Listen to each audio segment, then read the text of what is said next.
ભગવાનને જ્યારે મંજૂર હોય ત્યારે જ કોઈ પણ કાર્ય સંપન્ન થઈ શકે.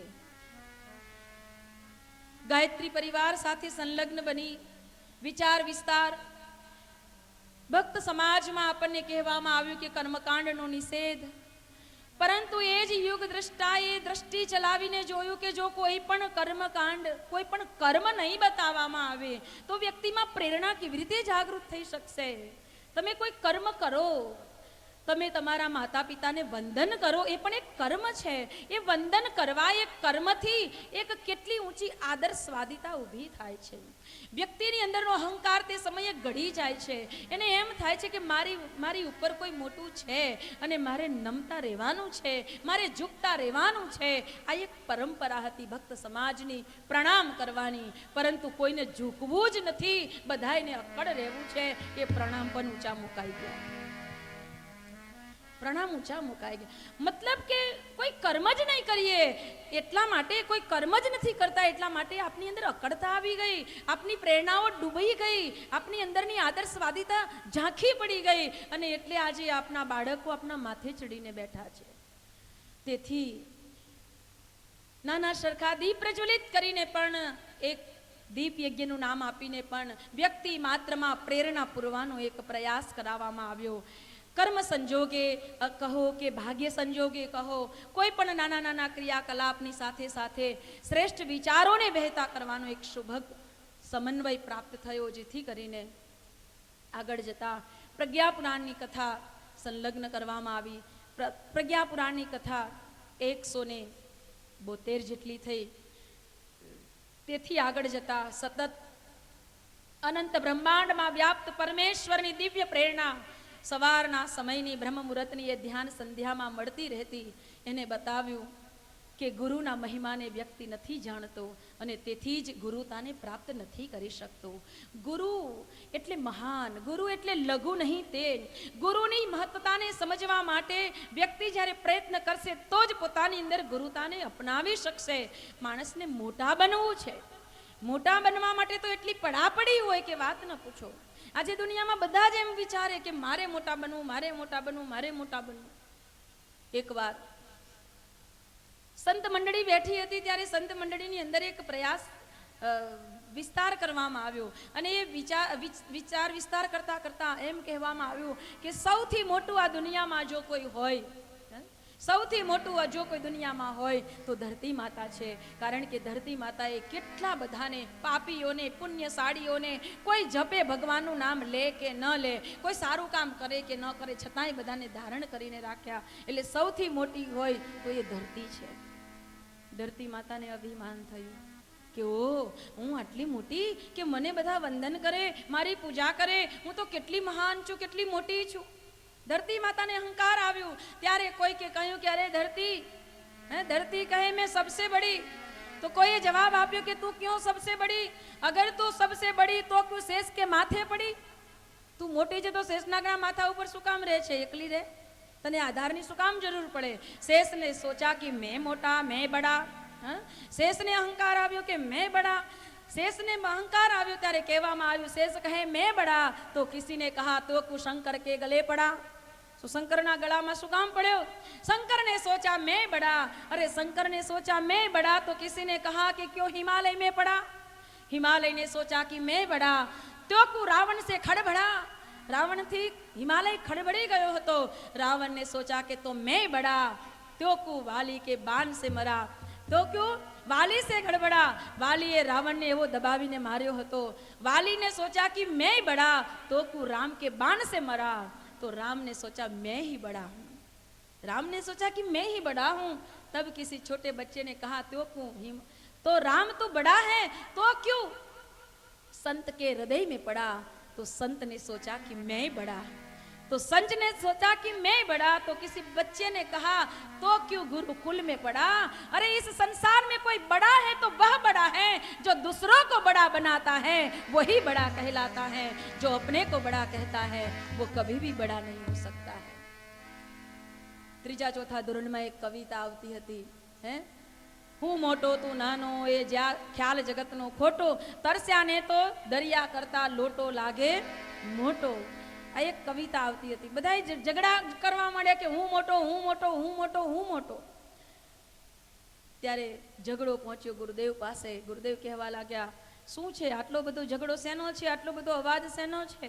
બાળકો કહેવા લાગ્યા કે કહો ગુરુદેવ, આ ક્લાસમાં આ ગુરુકુલમાં અમે પહેલા આવ્યા, હું મોટો, પેલો કે હું મોટો, પેલો કે હું મોટો. ગુરુદેવ નિર્ણય બતાવો. ગુરુદેવને કહ્યું કે એમાં નિર્ણયને ક્યાં એટલું બધું તોફાન કરવાની જરૂર છે? જે બીજાને મોટો કે ને એ મોટો, એટલે બધા બીજાને કહેવા મળે તું મોટો, તું મોટો, તું મોટો, તું મોટો. પહેલા ઝઘડો ચાલતો હતો હું મોટો, હું મોટો, હું મોટો. હવે ઝઘડો થવા માંડ્યો તું મોટો, તું મોટો, તું મોટો. બીજાને મોટા કરો, એ મોટા બની જશે. ગુરુ લઘુતામાંથી વિરાટતા તરફ લઈ જવા માટે જે દિવ્ય પ્રયાણ કરાવી શકે એ ગુરુ કહેવાય. અને એ ગુરુની મહિમાના ગુણગાન ગાતા ગુરુ ગીતાને હાથમાં પકડાવી દીધી. ગુરુના ગુણગાન ગાતા ગાતા 111 ગુરુ ગીતા કથા સંપન્ન થઈ. ત્યારબાદ સંસારમાં જ્યારે ભગવાન શ્રી કૃષ્ણ અવતરિત થયા અને કેવી સુંદર લીલાઓ કરીને લીલા કરનારા આપણા ઈષ્ટ આરાધ્ય ભગવાન શ્રી કૃષ્ણએ ગોકુળમાં ભરવાડને ત્યાં રહી અને ગાયોને ચારી, ગાયોની સાથે રહ્યા, ગાયોની સાથે જ જીવન વિતાવ્યું. 11 વર્ષ સુધી ગાયની સેવામાં જ પોતાનું જીવન વિતાવી દીધું. ન પગમાં જૂતા પહેર્યા, ન પોતે ચોટી બંધાવી, મતલબ કે વાળ કાપ્યા, ન પોતે ક્યારે સીવેલા કપડાં પહેર્યા. ગોવાળિયાઓ મતલબ કે ભરવાડના છોકરા જેવી રીતે રે એવી ગાય ચરાવનાર કનૈયાએ ગાયોના રખવાડ બનીને એની ખૂબ સેવા કરી. ગૌશાળામાં પડી રહેતા, ગાયોને ખણ નાખતા, ગાયના ગોબરથી સ્નાન કરતા, ગૌમૂત્રથી સ્નાન કરતા. અરે આખા ગોકુળમાં કોઈ પણ ગોપીનું નાનું બાળક રડતું હોય ને તો એને ઉઠાવીને ગૌશાળામાં લઈ જવામાં આવતું અને ગાયના પૂંછડાથી એને ઝારવામાં આવતું. એનું જે કાંઈ લાગ્યું હોય એ દૂર થઈ જતું. ભગવાન શ્રી કૃષ્ણએ, બાલકૃષ્ણએ ગાયોના એ મહત્વને બતાવ્યું. એટલું જ નહીં, પણ જ્યારે ભગવાન બાલકૃષ્ણ 5 વર્ષના થયા ને ત્યારે 5 વર્ષના કનૈયાને ગર્ગાચાર્યને બોલાવીને માતા યશોદાએ નામકરણ સંસ્કાર કરાવ્યા. અને નામકરણ સંસ્કાર કરાવ્યા ત્યારે કનૈયાના હાથમાં એક લાકડી આપવામાં આવી કે લે, હવે તું ગાય ચરાવવા જા. તારું નામ ગોપાલ રાખવામાં આવ્યું. ગોપાલ નામનો એ બાલકૃષ્ણ આપનો કનૈયો ગોપાલ બની અને ગાયો ચરાવવા નીકળે છે ને ત્યારે એ ગાયો ચરાવવા નીકળેલા કનૈયાને જોતા જોતા રહી ગયેલા યશોદા માતાએ હૃદયના ભાવથી કનૈયાના દિવ્ય સુંદર ચરિત્રને જોઈ અને ભીતરના ભાવ બોલી ઉઠ્યા હતા. છોટી છોટી ગૈયા, છોટે છોટે ગાય, છોટી છોટી ગૈયા, છોટે છોટે ગાય, છોટો સો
ભગવાન બાલકૃષ્ણની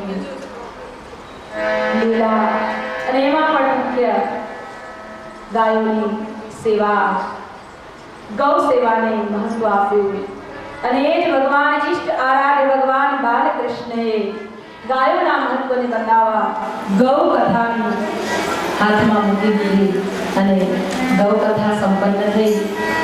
ભગવાનના પવિત્ર ચરિત્રો દ્વારા વ્યક્તિના માનસ પટલ ઉપર અવશ્ય કોઈ શુભ દેવી ભાવનાઓ જાગૃત થાય. એટલા માટે શ્રીમદ ભાગવત કથા કનૈયાની એ પરમ કૃપાને લઈ સંપન્ન થઈ. એટલું જ નહીં, ઉદા ભક્ત સમાજમાં ભગવાન ઇષ્ટ આરાધ્યના રૂપમાં ભગવાન બાલકૃષ્ણ, ભગવાન કૃષ્ણ અને ભગવાન શ્રી રામચંદ્ર બેને આધારભૂત બનાવવામાં આવ્યા અને તેથી જ કદાચ ભગવાન કૃષ્ણની જો ગીતા